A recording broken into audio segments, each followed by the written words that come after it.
A ver, ¿qué pasó realmente con la legendaria Biblioteca de Alejandría? Durante siglos, la historia que nos han contado parece sacada de una película. Un faro de sabiduría, el más grande del mundo antiguo, consumido por un único y terrible incendio. Pero, ¿y si les digo que la verdad es mucho más compleja y de hecho más fascinante? Vamos a desentrañar juntos el verdadero misterio de su desaparición. Esta es la pregunta del millón, la que ha obsesionado a historiadores y a cualquiera que ame el conocimiento. Se ha señalado a generales romanos, a emperadores, a califas. Pero, ¿y si la respuesta no es tan simple como encontrar a un solo culpable? ¿Y si no fue una sola cosa? Ok, vamos a meternos de lleno en esto. La imagen que casi todos tenemos en la cabeza es la de una gran tragedia, un apocalipsis cultural en un solo día. Pero la realidad, según coinciden los expertos, fue algo menos dramático y, la verdad, mucho más aleccionador. No fue un acto, fue un proceso, un desvanecimiento lento a lo largo de siglos que nos enseña una lección brutal sobre lo frágil que es el conocimiento. Para entender cómo terminó, primero tenemos que entender lo increíble que fue su comienzo.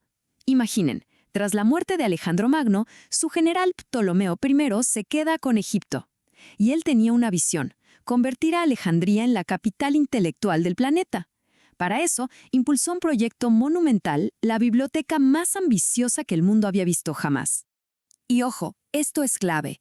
La biblioteca no era solo un edificio lleno de rollos. Era parte de algo más grande, el Museum o Templo de las Musas, de donde, por cierto, viene nuestra palabra museo. Era en esencia un centro de investigación de altísimo nivel.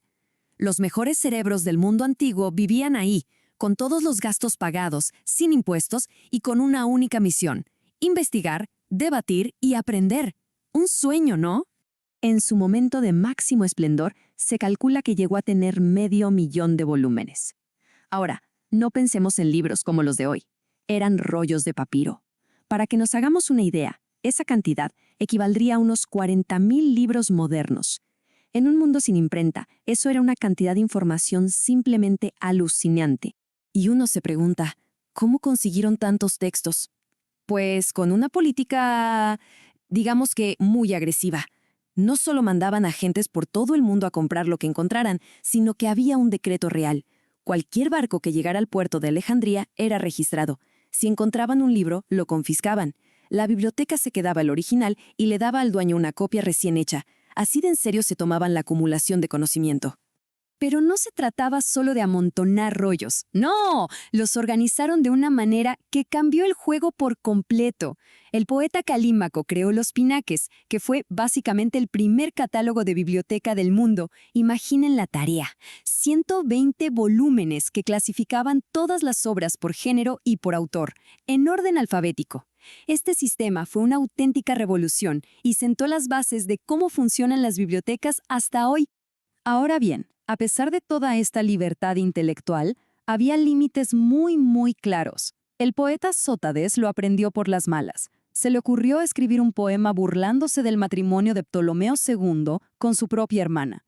La respuesta del rey fue, bueno, rápida y brutal.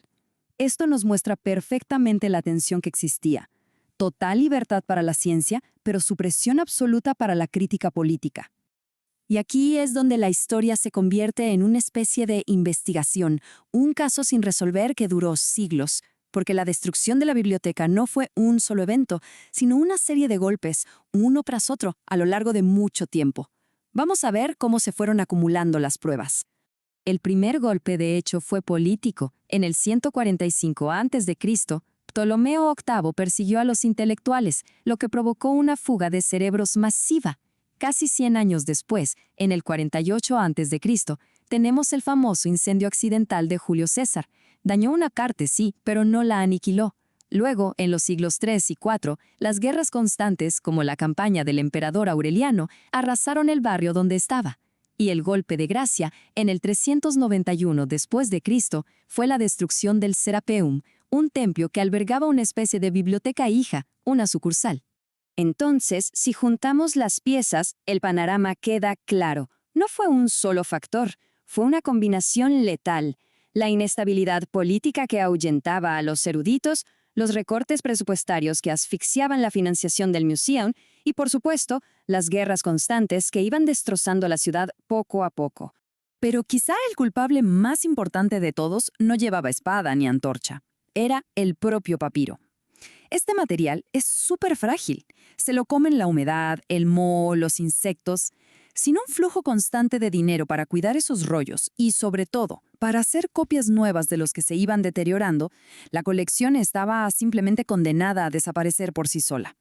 Bueno, después de examinar toda la evidencia de este caso que duró 700 años, ¿cuál es el veredicto final?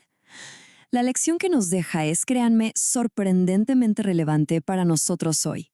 Repasemos a los sospechosos. Julio César, culpable, sí, pero de daños parciales, no del golpe final. Los cristianos que destruyeron el Serapion, también, pero para ese entonces la biblioteca principal ya era probablemente una sombra de lo que fue. ¿Y la famosa historia del califa Omar? La mayoría de los historiadores están de acuerdo en que fue un invento, escrito siglos después. Culpar a un solo grupo es una simplificación que no le hace justicia a la historia. Y así llegamos a la conclusión más poderosa. La Gran Biblioteca de Alejandría no fue asesinada en un acto de violencia espectacular. Se fue muriendo lentamente por 1000 cortes pequeños, por recortes de presupuesto, por desinterés político, por simple y puro abandono. Murió de indiferencia. Y esta es la lección que resuena a través del tiempo. La historia de la biblioteca nos grita que el conocimiento no se preserva solo. Necesita un esfuerzo consciente, necesita inversión y, sobre todo, voluntad política. La otra opción es simplemente dejar que se apague por negligencia. Y claro, esto nos lleva a una pregunta final, ¿no? Hoy nuestros papiros son discos duros, son servidores en la nube. Creemos que toda nuestra información es permanente, pero ¿realmente lo es? ¿Cómo nos aseguramos de que todo nuestro conocimiento digital no se desvanezca por la misma indiferencia que condenó a la más grande biblioteca del mundo antiguo? Es una pregunta para quedarnos pensando.